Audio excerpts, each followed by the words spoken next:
Chapter 46. This is what the sovereign Lord says. The gate of the inner court facing east is to be shut on the 6 working days, but on the Sabbath day, and on the day of the new moon, it is to be open.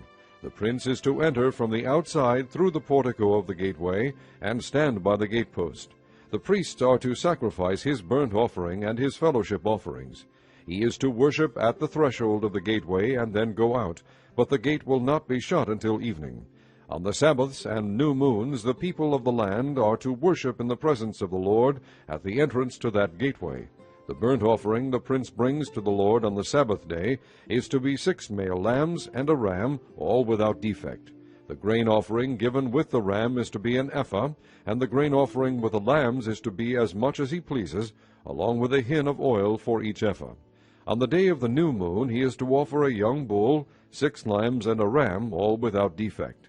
He is to provide as a grain offering 1 ephah with the bull, 1 ephah with the ram, and with the lambs as much as he wants to give, along with a hin of oil with each ephah. When the prince enters, he is to go in through the portico of the gateway, and he is to come out the same way. When the people of the land come before the Lord at the appointed feasts, whoever enters by the north gate to worship is to go out the south gate, and whoever enters by the south gate is to go out the north gate. No one is to return through the gate by which he entered, but each is to go out the opposite gate. The prince is to be among them, going in when they go in, and going out when they go out. At the festivals and the appointed feasts, the grain offering is to be an ephah with a bull, an ephah with a ram, and with the lambs as much as one pleases, along with a hin of oil for each ephah. When the prince provides a freewill offering to the Lord, whether a burnt offering or fellowship offerings, the gate facing east is to be opened for him. He shall offer his burnt offering or his fellowship offerings, as he does on the Sabbath day. Then he shall go out, and after he is gone out, the gate will be shut. Every day you are to provide a year-old lamb without defect for a burnt offering to the Lord. Morning by morning you shall provide it. You are also to provide with it morning by morning a grain offering, consisting of 1/6 of an ephah with 1/3 of a hin of oil to moisten the flour. The presenting of this grain offering to the Lord is a lasting ordinance. So the lamb and the grain offering and the oil shall be provided morning by morning for a regular burnt offering. This is what the sovereign Lord says. If the prince makes a gift from his inheritance to one of his sons, it will also belong to his descendants. It is to be their property by inheritance. If, however, he makes a gift from his inheritance to one of his servants, the servant may keep it until the year of freedom. Then it will revert to the prince. His inheritance belongs to his sons only. It is theirs.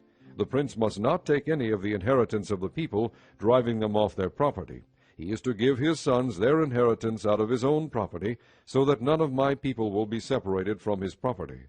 Then the man brought me through the entrance at the side of the gate to the sacred rooms facing north, which belonged to the priests, and showed me a place at the western end. He said to me, "This is the place where the priests will cook the guilt offering and the sin offering, and bake the grain offering, to avoid bringing them into the outer court and consecrating the people."